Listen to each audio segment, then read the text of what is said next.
Greetings and welcome to the November 24th edition of Reading Through the Bible in a Year from Mighty Through God.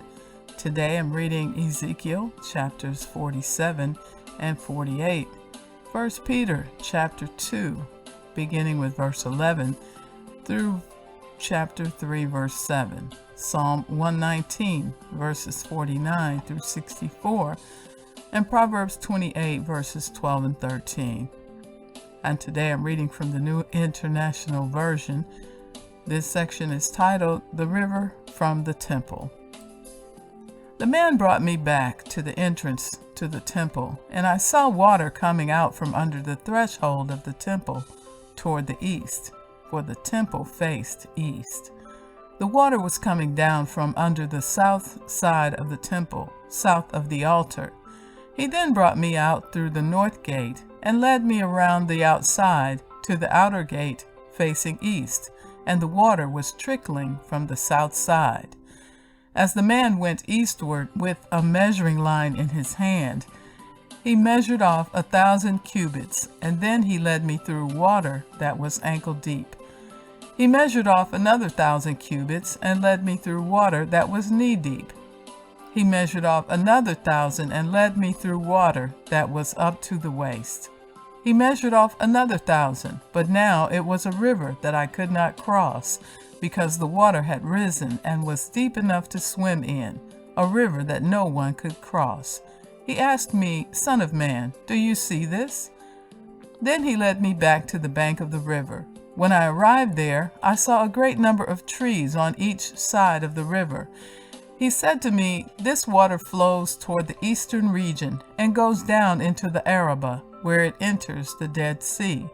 When it empties into the sea, the salty water there becomes fresh. Swarms of living creatures will live wherever the river flows. There will be large numbers of fish, because this water flows there and makes the salt water fresh. So where the river flows, everything will live. Fishermen will stand along the shore from En-Gedi to En-Eglam.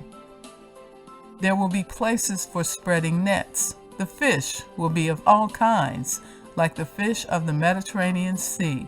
But the swamps and marshes will not become fresh. They will be left for salt. Fruit trees of all kinds will grow on both banks of the river. Their leaves will not wither, nor will their fruit fail. Every month they will bear fruit, because the water from the sanctuary flows to them. Their fruit will serve for food, and their leaves for healing. This is what the Sovereign Lord says. These are the boundaries of the land that you will divide among the 12 tribes of Israel as their inheritance, with 2 portions for Joseph. You are to divide it equally among them, because I swore with uplifted hand to give it to your ancestors. This land will become your inheritance. This is to be the boundary of the land. On the north side, it will run from the Mediterranean Sea by the Hethlon road past Lebo Hamath to Zedad, Beratha and Sibram, which lies on the border between Damascus and Hamath, as far as Hazer Hatticon, which is on the border of Haran. The boundary will extend from the sea to Hazar Enan, along the northern border of Damascus, with the border of Hamath to the north. This will be the northern boundary. On the east side, the boundary will run between Haran and Damascus, along the Jordan between Gilead and the land of Israel to the Dead Sea, and as far as Tamar. This will be the eastern boundary. On the south side, it will run from Tamar as far as the waters of Meribah Kadesh, then along the Wadi of Egypt to the Mediterranean Sea. This will be the southern boundary. On the west side, the Mediterranean Sea will be the boundary to a point opposite Lebo Hamath. This will be the western boundary. You are to distribute this land among yourselves, according to the tribes of Israel. You are to allot it as an inheritance for yourselves and for the foreigners residing among you, and who have children. You are to consider them as native-born Israelites. Along with you, They are to be allotted an inheritance among the tribes of Israel. In whatever tribe a foreigner resides, there you are to give them their inheritance, declares the sovereign Lord. Chapter 48. These are the tribes listed by name. At the northern frontier, Dan will have one portion. It will follow the Hethlon road to Lebo Hamath. Hazar Enan and the northern border of Damascus next to Hamath will be part of its border from the east side to the west side. Asher will have one portion. It will border the territory of Dan from east to west. Naphtali will have one portion. It will border the territory of Asher from east to west. Manasseh will have one portion. It will border the territory of Naphtali from east to west. Ephraim will have one portion. It will border the territory of Manasseh from east to west. Reuben will have one portion. It will border the territory of Ephraim from east to west. Judah will have one portion. It will border the territory of Reuben from east to west. Bordering the territory of Judah from east to west will be the portion you are to present as a special gift. It will be 25,000 cubits wide, and its length from east to west will equal one of the tribal portions. The sanctuary will be in the center of it. The special portion you are to offer to the Lord will be 25,000 cubits long and 10,000 cubits wide. This will be the sacred portion for the priests. It will be 25,000 cubits long on the north side, 10,000 cubits wide on the west side, 10,000 cubits wide on the east side, and 25,000 cubits long on the south side. In the center of it will be the sanctuary of the Lord. This will be for the consecrated priests, the Zadokites, who were faithful in serving me and did not go astray, as the Levites did when the Israelites went astray. It will be a special gift to them from the sacred portion of the land, a most holy portion, bordering the territory of the Levites. Alongside the territory of the priests, the Levites will have an allotment 25,000 cubits long and 10,000 cubits wide. Its total length will be 25,000 cubits and its width 10,000 cubits. They must not sell or exchange any of it.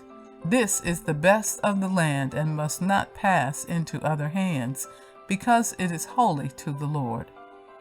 The remaining area, 5,000 cubits wide and 25,000 cubits long, will be for the common use of the city, for houses and for pasture land. The city will be in the center of it and will have these measurements.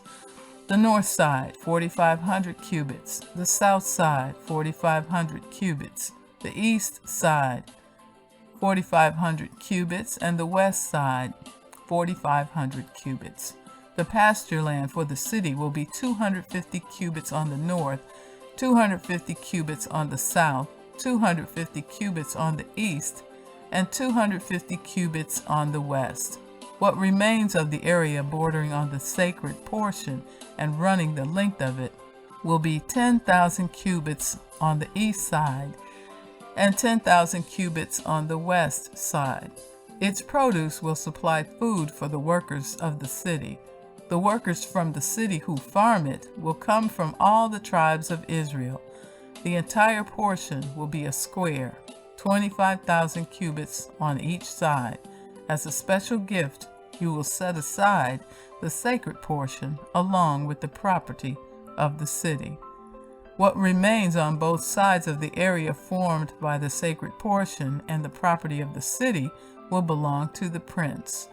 It will extend eastward from the 25,000 cubits of the sacred portion to the eastern border and westward from the 25,000 cubits to the western border.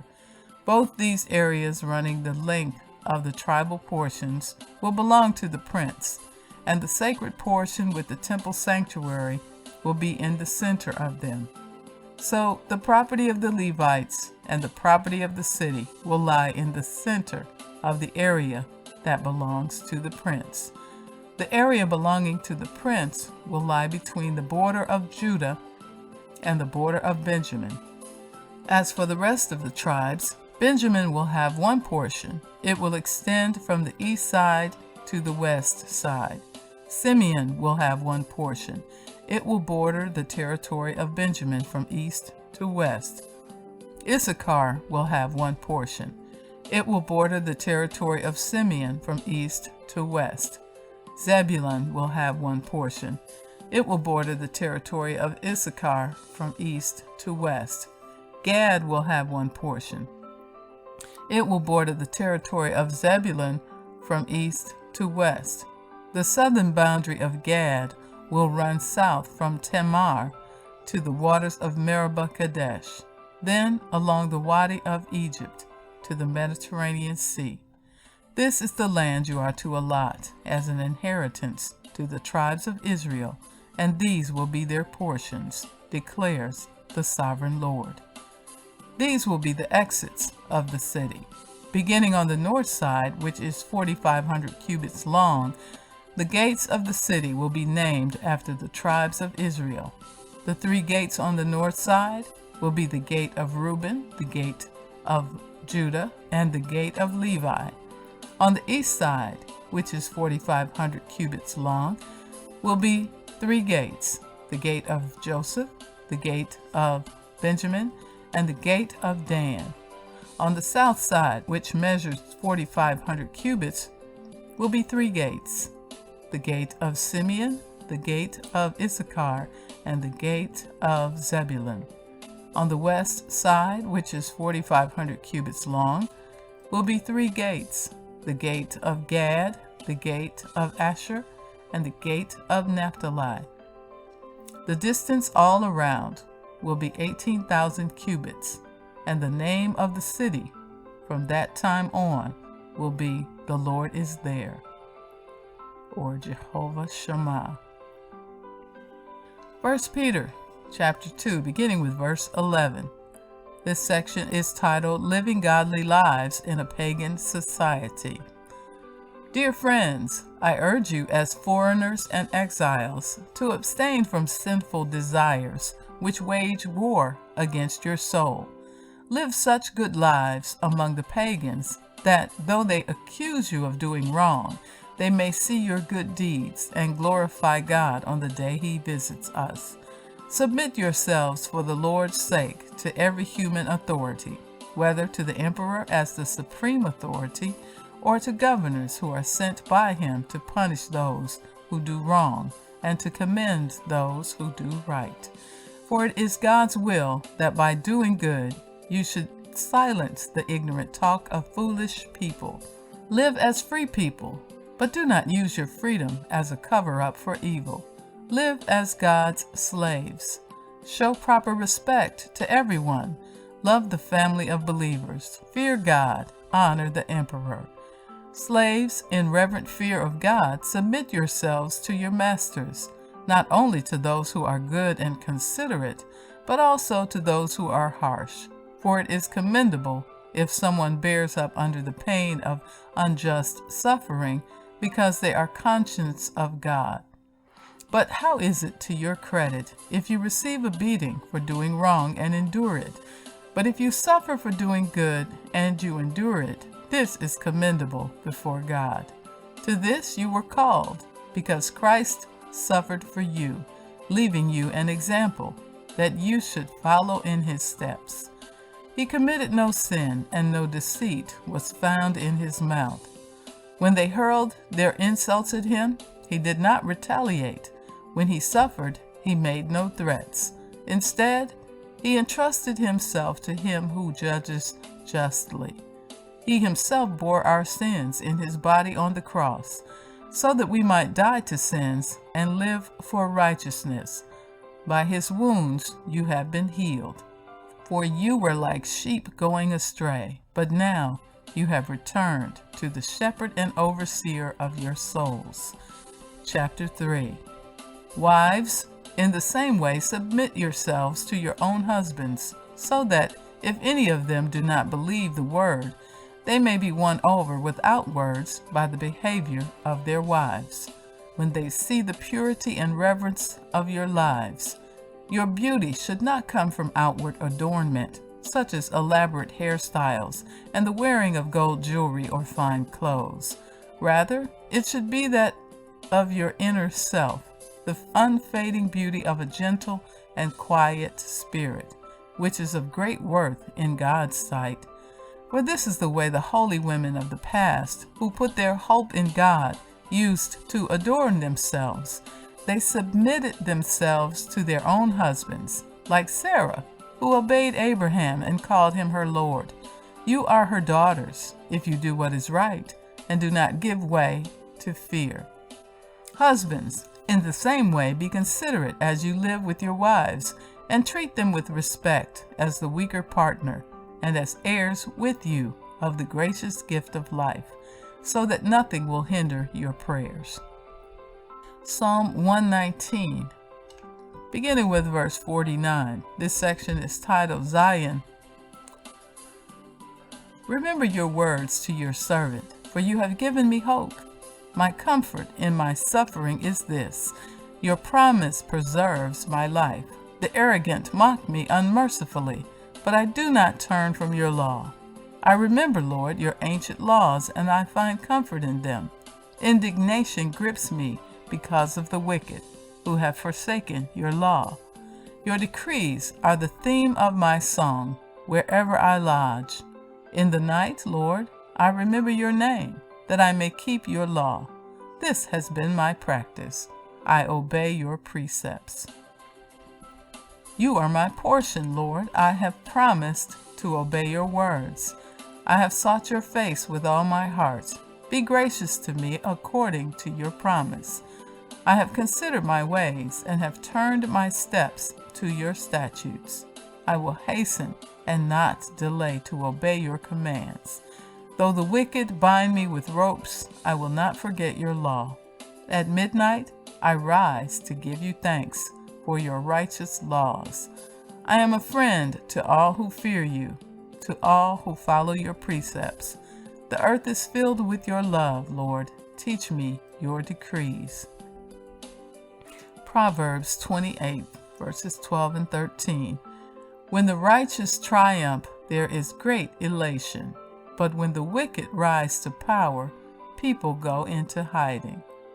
Whoever conceals their sins does not prosper, but the one who confesses and renounces them finds mercy. And so concludes the reading for November 24th. May the Lord continue to bless you indeed, and be sure to tune in tomorrow for another edition of Reading Through the Bible in a Year on podcasts and on YouTube. Be blessed.